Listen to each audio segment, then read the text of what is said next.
नमस्कार। आज आपके सामने प्रस्तुत है सुभद्रा कुमारी चौहान द्वारा लिखी गई कहानी कल्याणी। विवाह के बाद नववधू को लेकर जब बैरिस्टर राधा रमण घर लौट रहे थे, तब रास्ते में ही एक रेल दुर्घटना हो गई। कई बाराती घायल हो गए।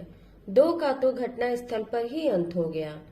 मरने वाला एक लॉ का विद्यार्थी था और दूसरे थे स्वयं बैरिस्टर राधा रमण। मृत्यु के कुछ क्षण पहले एकाएक राधा रमण ने आंखें खोलकर चारों तरफ देखा। पास ही बैठे हुए अपने मित्र जयकृष्ण से कहा, कल्याणी को तुम्हें सौंपता हूँ, या चाहे तो इसका विवाह भी कर देना, इसे कोई कष्ट न होने पाए। अधिक वह कुछ न बोल सके और उनका प्राणांत हो गया। घायल बारातियों के साथ नववधू कल्याणी को लेकर जयकृष्ण घर आए। 2 दिन पहले कल्याणी के सौभाग्य पर बहुतों को ईर्ष्या हुई थी। आज घर घर में उसके दुर्भाग्य की चर्चा थी। उसका मुंह देखना तो दूर, सौभाग्यवती स्त्रियां उसकी छाया से भी डरती थीं। वे सोचती, यह स्त्री कितनी अभागी है कि इसके परिवार में तो कोई था ही नहीं। विवाह का कंगन भी न छूट पाया था और वैधव्य मुंह बाय निगल जाने को खड़ा हो गया। वरना क्या उसी दिन उसी ट्रेन में रेल दुर्घटना होनी थी?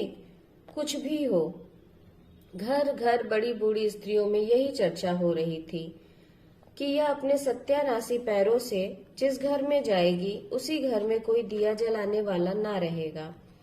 धीरे धीरे यह बात जयकृष्ण की पत्नी मालती ने भी सुनी। पति और संतान के लिए हिंदू नारी क्या नहीं कर लेती।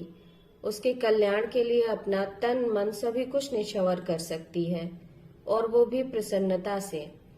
और जिस बात में उनके किंचित मात्र भी अहित की शंका होती, वह काम हिंदू नारी कभी कर ही नहीं सकती। मालती का जी अंदर ही अंदर घबरा उठा। वो क्या करे? उसे तो अभागिन कल्याणी पर भी दया आती थी, किंतु जिस दिन जयकृष्ण का जरा सिर दुखता था, बच्ची उपमा जरा भी अनमनी हो जाती, उस दिन ऐसा जान पड़ता जैसे कल्याणी का दुर्भाग्य मुंह खोले उसे निगलने को दौड़े आ रहा है। पर उपमा को यह अपनी चाची कल्याणी बहुत अच्छी लगती थी। कल्याणी के आने के बाद उपमा सदा उसी के पास रहती, खेलती, उसी के हाथ से नहाती और दूध पीती। रात में सो जाने के बाद ही मालती उसे ले जा सकती थी। वह बालिका जागते में अपनी चाची को छोड़ना ही न चाहती थी। मालती को यह बात पसंद नहीं थी। वह नहीं चाहती थी कि उपमा उससे इतनी हिल मिल जाए। दबी जबान में उसने कई बार पति से कहा, कल्याणी को कहीं भेज दो। किसी की जवान विधवा आज 6 महीने से अपने घर में है, लोग क्या कहते होंगे? और जयकृष्ण सदा हंसी में टाल देते, तुम क्यों घबराती हो? कहने वाले मुझे ही तो कहेंगे। विधवा जवान हो या बूढ़ी, तुम्हें तो कोई कुछ भी न कहेगा। किंतु जिस बात से मालती सबसे अधिक डरती थी, वह बात जयकृष्ण से भी ना कह सकी। वह कैसे कहे कि वह भी इन बूढ़ियों की बात पर विश्वास करती है। उसे रात दिन अपने पति और बच्ची के अमंगल की आशंका बनी रहती है। धीरे धीरे 7 महीने बीत गए और जयकृष्ण कुछ भी निश्चय न कर सके कि वे कल्याणी के लिए क्या करें। एक दिन नगर के किसी प्रतिष्ठित व्यक्ति के मर जाने से ऑफिस बंद हो गया और वे समय से बहुत पहले घर आ गए। नीचे कोई न था। ऊपर उपमा की आवाज आ रही थी। सोचा वे लोग ऊपर होंगे। ऊपर गए। सीढ़ियों पर चढ़ते ही देखा कल्याणी नहाकर बाल सुखा रही है। खूब लंबे घने काले केशों के बीच गोरा गोरा मुंह बिल्कुल चांद सा लग रहा था। बड़ी बड़ी आंखों में एक विशेष प्रकार का आकर्षण था। ऐसा सौंदर्य तो जयकृष्ण ने कभी देखा ही न था। अंग प्रत्यंग से यौवन जैसे फूटा सा पड़ता था। क्षण भर निहारने का जयकृष्ण लोभ सम्मरण न कर सके, और तभी कल्याणी की नजर जयकृष्ण पर पड़ी। उसने सिर ढक लिया। लज्जा की लाली उसके चेहरे पर दौड़ गई। उसका सौंदर्य दूना हो गया। इधर जयकृष्ण का अधीर मन बेकाबू हो चला। वे अब सीढ़ियों से ऊपर जाकर कुर्सी पर बैठ गए। कल्याणी से बोले, मुझे तुमसे कुछ बातें करनी है कल्याणी। कल्याणी मरी जा रही थी। वह नहीं चाहती थी कि जयकृष्ण उससे ऐसे समय में कोई भी बात करे जब मालती घर में नहीं है। बात चाहे कुछ भी न हो, पर मालती को संदेह जरूर होगा, यह कल्याणी जानती थी। वह इसलिए चुप थी, पर जयकृष्ण फिर बोले।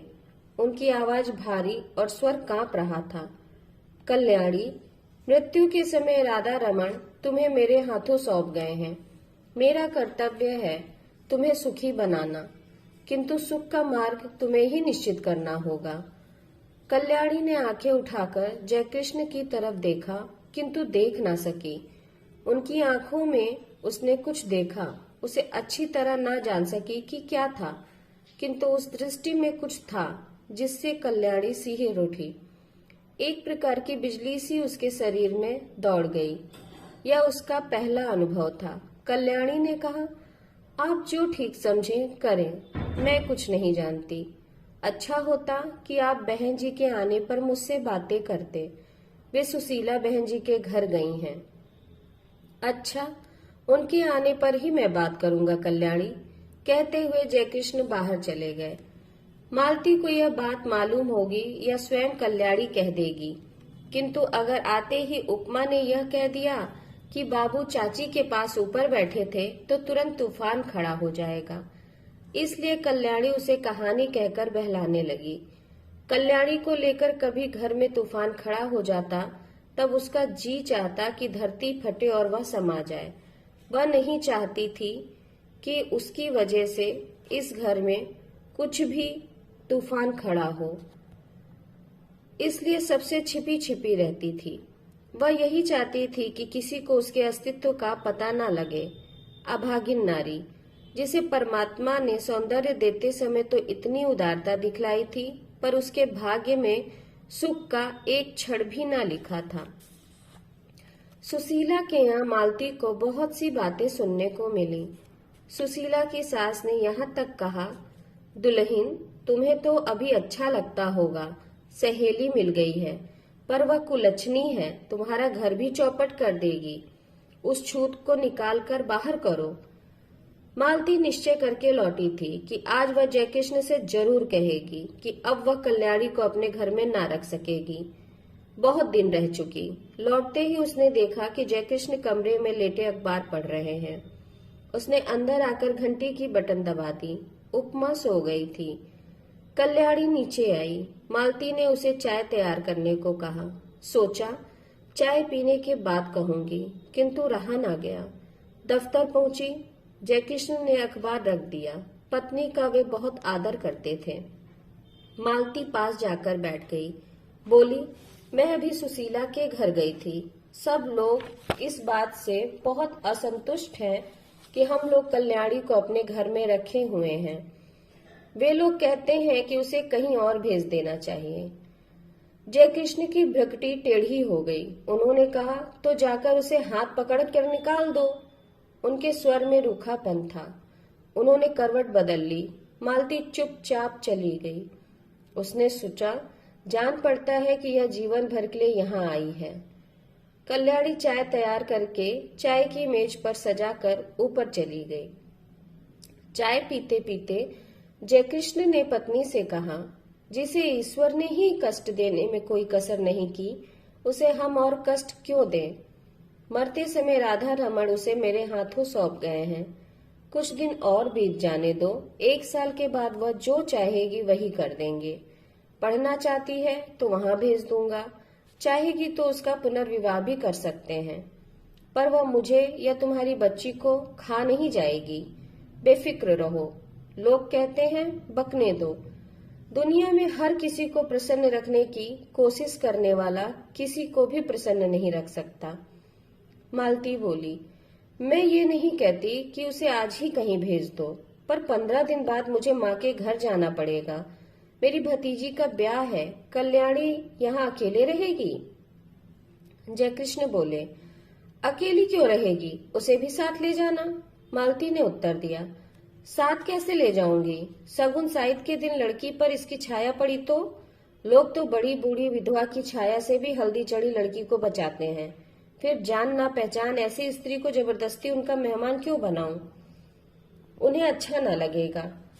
जयकृष्ण खींच कर बोले, तो फिर कल्याणी यही रहेगी। बुधिया की माँ को दिन भर रहने को कह देना। उसे कुछ और पैसे दे देना। ना चाहते हुए भी आखिर एक दिन कल्याणी को घर में अकेली छोड़कर मालती को जाना पड़ा। जाते समय बुधिया की माँ को उसने अच्छी तरह समझा दिया कि बाबूजी को खाना वही परोसेगी। कल्याणी से भी कह दिया था वह बाबूजी से जैसा पर्दा करती है वैसे ही करती रहे, और बुधिया की माँ रात दिन यहीं रहे। मालती चली गई। अब जयकृष्ण प्रायः देर से जाते और जल्दी लौट आते। कभी कभी वे दफ्तर जाते ही नहीं। यह बात ध्यान देकर कल्याणी ने देखी। बुधिया की माँ जो चौकीदारी पर नियुक्त थी वह कुछ समझ न सकी। पहले ही दिन खाना परोसने गई थी। जयकृष्ण की एक डांट लगते ही लौटकर बोली, बहू तुम ही परोसो, मुझसे ना बनेगा, बाबूजी खुशांत हैं। कल्याणी को खाना परोसकर खिलाना ही पड़ा। यही तो जयकृष्ण चाहते थे।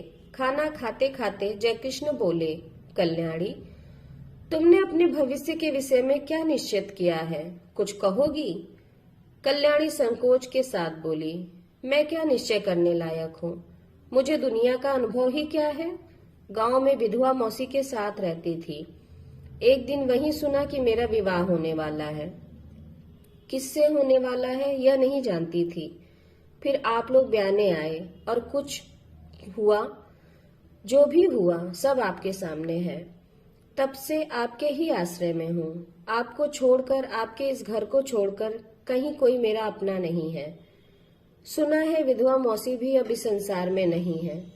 फिर मैं क्या निश्चय करूं, आप ही कहिए। जयकृष्ण बोले, शादी होना ना होना दोनों बराबर है। पति की तुमने अच्छी तरह शायद शकल भी ना देखी होगी। पुनर्विवाह करना चाहोगी? कल्याणी बोली, पुनर्विवाह? विवाह से सुख मिलने वाला होता तो मेरे पति उसी दिन रेल से कटकर ना मर जाते, कहकर ठंडी सांस ली। जयकृष्ण ने कहा, तुम्हारा यह ख्याल गलत है कल्याणी। जो कुछ होना होता है होकर ही रहता है। इसमें न तुम्हारा दोष है न तुम्हारे भाग्य का। मेरा तो विश्वास है कि जिस ईश्वर ने तुम्हें इतना रूप दिया है वह सुख भी देगा। हाँ, मार्ग तुम्हें स्वयं निश्चित करना है। तुम चाहो तो मैं तुम्हें पढ़ने के लिए किसी पाठशाला में भेज दूं। कल्याणी को हंसी आ गई। बोली, अब मैं बूढ़ी होने जा रही हूँ। छोटी छोटी लड़कियों के साथ बैठकर कैसे पढ़ूंगी, और पढ़ना आएगा भी मुझे? मैं तो नीरी मूर्ख हूँ। यह हंसी ना थी, बिजली कौन गई थी। जयकृष्ण ने कल्याणी को आज तक कभी हंसते ना देखा था। वे सिर से पैर तक सिहर उठे। बहुत संभल कर बोले, कोशिश करने से सब कुछ आता है कल्याणी। फिर भी तुम खूब सोच विचार करके मुझसे शाम को अपना निश्चय कहना।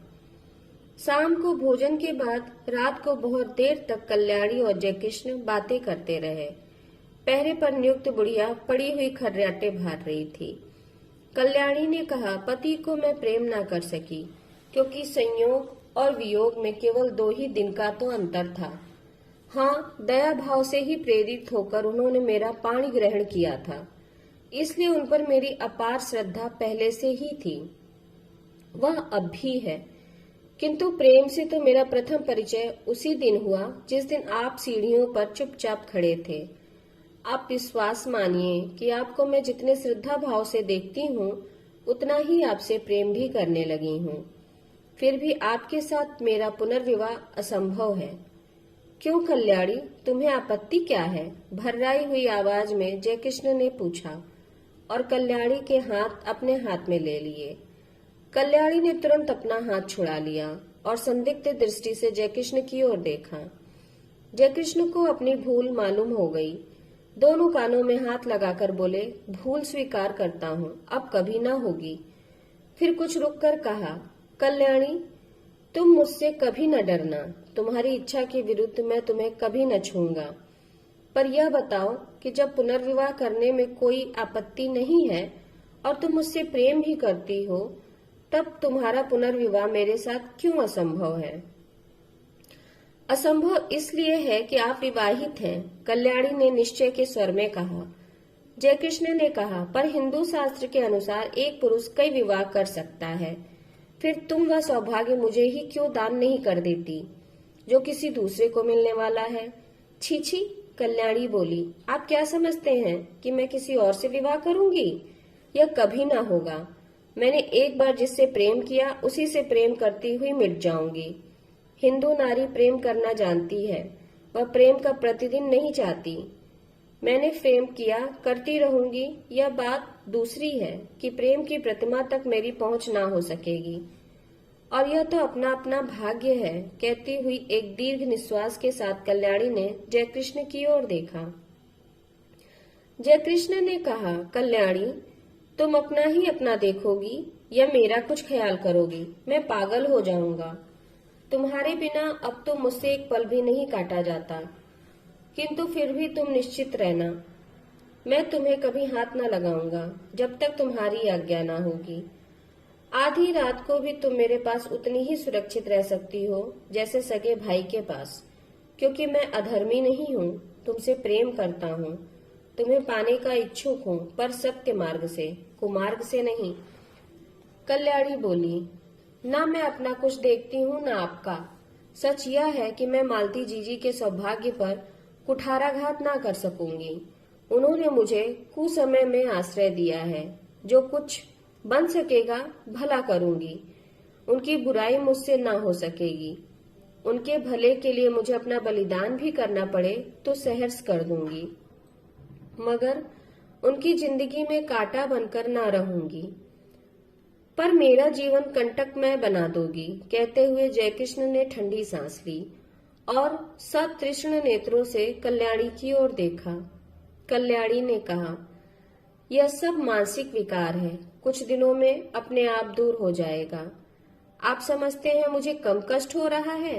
मैं नारी होकर भी सब कुछ सहने को तैयार हूँ। आप तो पुरुष हैं, कठिनाइयों से लड़ने के लिए ही आपका जीवन है। मैंने मालती जीजी को पत्र लिख दिया है, वे आती ही होंगी। उनके आते ही मैं आपसे विदा ले लूंगी। विदा से पहले एक भिक्षा मांगती हूँ, केवल आपके चरणों की धूली, और मैं कुछ नहीं चाहती। आप मेरे देवता हैं। जयकृष्ण के पैरों के नीचे से जैसे धरती खिसक गई हो। घबराकर बोले, तुमने मालती को पत्र कब लिख दिया और क्या लिखा? लिखने से पहले मुझसे पूछा क्यों नहीं? कल्याणी बोली, मैंने और कुछ नहीं लिखा, यही लिखा है कि उपमा के बिना बहुत बुरा लगता है, तुम जल्द से जल्द चली आओ। और लिखती भी क्या, किंतु आपके साथ मेरा अकेला रहना उचित नहीं। हम दोनों एक दूसरे से प्रेम करते हैं, ना जाने किस दिन क्या हो जाए, और मैं नहीं चाहती कि हमारे बीच में कोई भी ऐसी बात हो जिसे कलंक का स्वरूप दिया जा सके। जो कुछ तुमने किया ठीक ही किया कल्याणी, सो जाओ, रात बहुत हो चुकी है। और उठते हुए कल्याणी ने झुककर जयकृष्ण के पैरों को माथे से लगा लिया। जयकृष्ण बहुत उद्विग्न थे। कल्याणी ने ऊपर जाकर दरवाजे बंद कर लिए। जयकृष्ण खाट पर पड़े करवटें बदलते रहे। उन्हें नींद आ गई। दूसरे ही दिन मालती दोपहर की ट्रेन से आ पहुंची। दफ्तर से लौटते ही जयकृष्ण ने देखा उपमा खेल रही है। रात भर सो न सकने के कारण उनका चेहरा उतरा हुआ था। मालती ने देखते ही पूछा, क्या तबीयत खराब थी? क्या हुआ?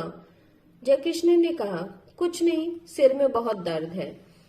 अज्ञात आशंका से मालती सिहर उठी। कल्याणी तो अभी है ना इस घर में? उसने पूछा। तुम तो अपनी बात के आगे किसी की बात भी नहीं सुनते।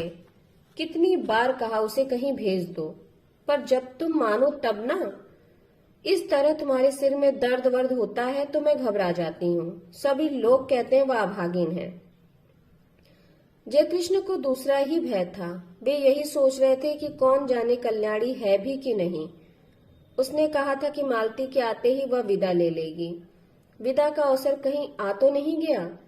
जयकृष्ण का हृदय धड़क रहा था। उन्होंने कहा, मैंने कल्याणी को एक पुत्रीशाला में पढ़ने के लिए भेजने का निश्चय किया है। यह बात उससे भी मंजूर होगी। जरा उसे बुलाओ तो। मालती को इस बात से बड़ी शांति मिली। कल्याणी यहाँ से चली भर जाए, कहीं भी जाए, उसको चिंता ना थी। उसने घंटी बजाई, पर कोई ऊपर से ना आया। तब उपमा आकर बोली, जा ऊपर जा, चाची को देख और बुला के ले आ। मालती ने उपमा से कहा। उपमा ने कहा, चाची ऊपर नहीं है। घबराकर मालती ने ऊपर नीचे सभी कमरे खोज डाले। कल्याणी का पता नहीं लगा। जयकृष्ण पागल की तरह दौड़कर ऊपर गए। कल्याणी के बिस्तर पर उसके गहनों की पेटी रखी थी। उसके नीचे एक पत्र लिखा था, जाती हूँ। अपनी उपस्थिति से आप लोगों को जो कष्ट दिया या मुझसे जो अपराध हुए उनके लिए क्षमा कीजिएगा। मेरी खोज न कीजिएगा, व्यर्थ होगी। मेरे ये गहने उपमा के लिए हैं। अभागिन कल्याणी। तो ये कहानी यही समाप्त होती है। नमस्कार।